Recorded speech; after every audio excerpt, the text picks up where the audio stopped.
আগের দিন পর্যন্ত সুপ্রিম কোর্ট বন্ধ ছিল। সোমবার দিন লক্ষ্মী পুজোর দিন থেকে সুপ্রিম কোর্ট খুলেছে এবং এখনো খোলা আছে। এর পরবর্তী সপ্তাহে আগামী সপ্তাহে খোলা আছে, কিন্তু চতুর্থ সপ্তাহে কালী পুজো, ভাতৃদ্বিতীয়া, দেওয়ালির কারণে বন্ধ। এবং শেষ যে অক্টোবর মাসের 5 দিন, লাস্ট সপ্তাহে যে 5 দিন, সেই 5 দিনও সুপ্রিম কোর্ট খোলা আছে। এখন স্বাভাবিকভাবে কর্মচারী সমাজ, অবসরপ্রাপ্ত সরকারি কর্মচারী সমাজ এবং যারা কবে রায়টা প্রকাশ পাবে সেই ব্যাপারটা আমাদের কাছে জানতে চাইছেন।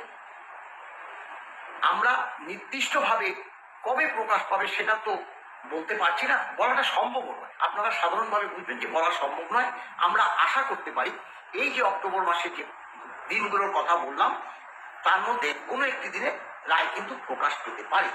এখন আমাদের যেটা বলার কথা, যে রায় যেদিন প্রকাশ পাবে স্বাভাবিকভাবে কর্মচারী সমাজ হিসাব করতে বসবে যে কত টাকা আমাদের ডিএটা বকেয়া হবে। তাহলে এখানে ইনসার্ভিস অর্থাৎ কর্মরত কর্মচারী সমাজ আছে এবং অবসরপ্রাপ্ত কর্মচারী সমাজ আছে। ইনসার্ভিস বা কর্মরত যারা আছে 1/7/2009 থেকে 1/1/19 এই পিরিয়ডটা মনে রাখবেন।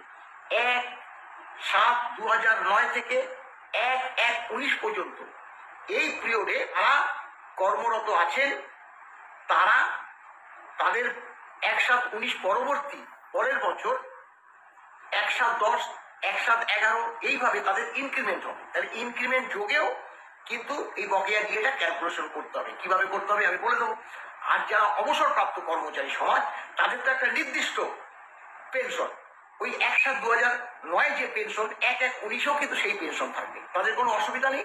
তারা শুধু কত যেটা হিসাব করে সেই হিসাবটা টোটাল করে রাখবে। আর একটা শ্রেণীর কর্মচারী আছে যারা অনেকেই বলে যে আমি তো এরকম 12 সালে রিটার্ন করেছি, 13 সালে রিটার্ন করেছি, 14 সালে রিটার্ন করেছি, মানে 1/7/2009 চাকরিরত ছিলেন, তারপরে 11 সালেও ছিলেন, হয়তো 12 সালে, 13 সালে, 14 সালে, যে সালেই থাকবেন, যেখানে তিনি রিটার্ন করলেন সেই পর্যন্ত ইন সার্ভিস, রিটার্ন করার পরবর্তী সময়টা 19 পর্যন্ত পেনশন হিসাবে ঠিক হবে।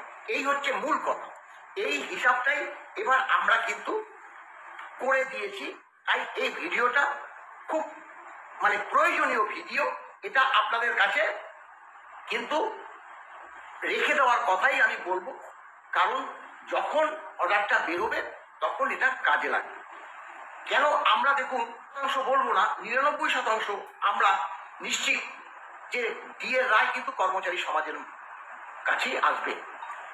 এবং কেন আসবে সেটা কিন্তু আমরা আইন মেনে, রোপা 2009 মেনে আমরা কিন্তু মামলাটা করেছিলাম।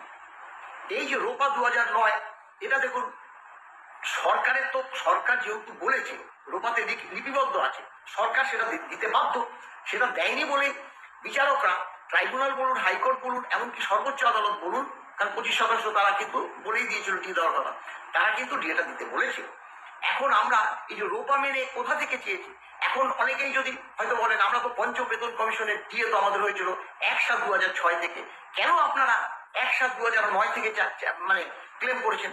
এইসব প্রশ্ন অনেকে করে। সেই ব্যাপারে কেন করে? কারণ ব্যাপারটা হলো, আমরা যদি ওই নির্দিষ্ট সময় থেকে 1/7/2009 থেকে আমরা, মাফ করবেন, 1/7/2006 থেকে আমরা যদি দিয়ে চাইতাম, তাহলে কিন্তু আমরা মামলায় জয়যুক্ত হতে পারতাম না। কারণ দেখুন সরকার রূপাতে কি বলেছিল, এই অর্ডার নাম্বার দিয়ে আপনারা কিন্তু এই অর্ডার নাম্বারগুলো একটা করে আমি সারণী দেবো, সেগুলো কিন্তু খুব ভালো মতো মাইন্ড দিয়ে শুনবেন। যেমন বেতন কমিশন রোপা 9 number search and search date 23/2/2009, the government employee DA entitled of the period from 1st April 2008 to 31 March 2009 বলেছে এই পিরিয়ডটা ডিএ পাবে। and from 1/4/9 after that onward DA, এই 9 পর্যন্ত আমরা কিন্তু ডিএটা ক্লেম করিনি। তারপরে onward DA from time to time as per CPI, অর্থাৎ এই 1/4/2009 পরবর্তী যে ডিএটা হয়েছে, দেখুন 1/4/2009 পরবর্তী ডিএ কিন্তু আমরা 1/5/2009 করিনি, আমরা করেছি 1/7/2009। কেন করেছি?